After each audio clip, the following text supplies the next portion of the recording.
Hi ඔන්න මේ video එක කාන්තා ඔබට.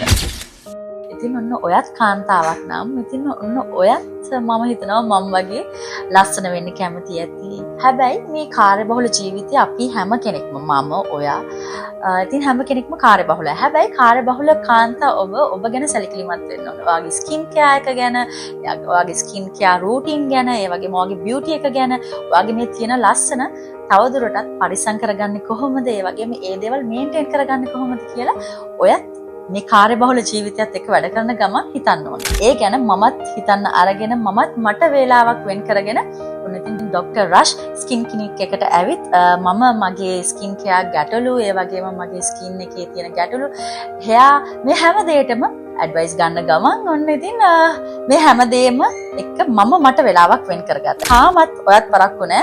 ඔයාටම වෙලාවක් තාම වෙන් කරගෙන නැත්නම් ඔන්න එන්න ડોක්ටර් රෂ් ස්කින් ක්ලිනික් එකට ඇවිත් ඔයාට තියෙන ගැටලු කතා කරලා ලස්සන තවත් වැඩි කරගන්න අවස්ථාවක් තියෙනවා. මේ කාන්තා දිනේ ඔන්න තවමත් පරක්කු නෑ. එන්න ඇවිත් ඔයාගේ දිනේ වෙන් කරගන්න.